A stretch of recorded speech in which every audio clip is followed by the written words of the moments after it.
What a beautiful morning. I love getting up bright and early and seeing the sunrise.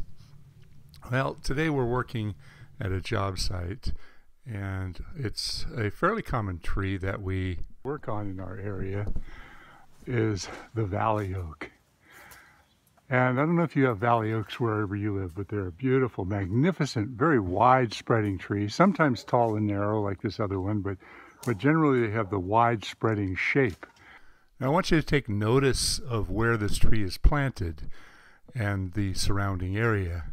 Let's back up. This is a native tree that grows in relatively dry environments. They do need the natural rainfall, but in this case, the grade has been raised around the trunk of the tree and lawn has been put in. And it's fairly recent lawn. So I'm not sure how this is going to impact the tree over time, but if they don't lower the grade around the base of the tree, it will lead to basal crown rot. This particular one's got a number of dead branches throughout it, and because this is a backyard, they want to keep it relatively safe from hitting somebody on the head with a branch. So I've got a man up in the tree over here just knocking out the dead. We're using a pole saw. It's going pretty quick. We've only been up here just about an hour so far, so it's going quite efficient. Some of these outside ones, we might have to put the fruit ladder up and a pole saw to reach those. But one of the problems that we had here was we've already resolved it, but there was some great big dead limbs that were hanging way out over here, over this delicate foliage over here. And that's the standard Japanese maple, but this is a cultivar of a Japanese maple that is quite rare, and it's a fairly nice specimen too. Had we damaged this tree by dropping a piece of deadwood on it, it would have been a very, very expensive tree to replace. I haven't priced them lately, but a tree of this size would probably be, at least $600 or $800, plus the cost of replanting it and getting it all back into shape. Here's another cut leaf Japanese maple. This one right here is a standard, but it looks like it's kind of interspersed with some other trees. This is the, they've got 3 Japanese maples back here, which are overkill. They're not really evolving into tree shapes either. And then in the back here, they've got one of these more expensive cultivars. So I'm not quite sure what to advise the client in this particular area.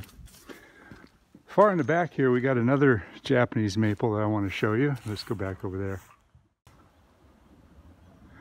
I'm working up in here and knocking out all the deadwood from this neighbor's oak tree here, and I spotted this Japanese maple, and I can see that this is the standard Acer palmatum, but oh, wait a minute. Is it? This is a grafted tree. Oh. And what we've got going on here is kind of interesting. Well, first off, it's planted far too high. That should not be exposed. So somebody spent a lot of money only to have somebody do a really poor job of planting it. Second off, all of these sprouts on the side here are coming off of the rootstock of this tree. This one, and this one. And if they continue to grow, those are going to suck the life out of this part of the tree that they're trying to preserve. So unfortunately, to cut those off now are going to make some moderately large wounds on this small trunk. So I'm going to advise him to continually keep an eye on any of the suckers that come off of this.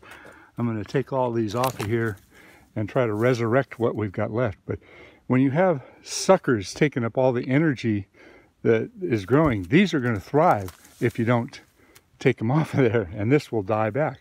But that's not what you want. This was a fairly expensive plant,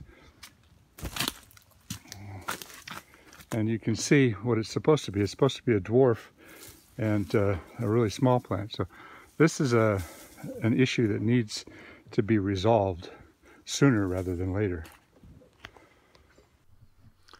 Well, here's the before picture, and next this is the after picture. There was a lot of dead because of the overshadowing of the other foliage, and that's how much I took out of the tree that didn't belong. And here's yet another example of a valley oak. Here's two trees that were growing too close together. These were wild trees, and because they were competing for the same space, this tree is grown off to the left and this one's off to the right. But you can see how wide spreading and how the branches, they kind of almost tie themselves into knots. They're really amazing trees to work on because they're so wide spreading. Oftentimes it's difficult to get a good tie-in point. So you can imagine working way the hell out here. Where do you tie in? Well, there's a little bit of a spot you can tie over there, but your rope ends up being, almost horizontal in many cases. And the same with out here. You can tie in up on that part and get all of that just fine.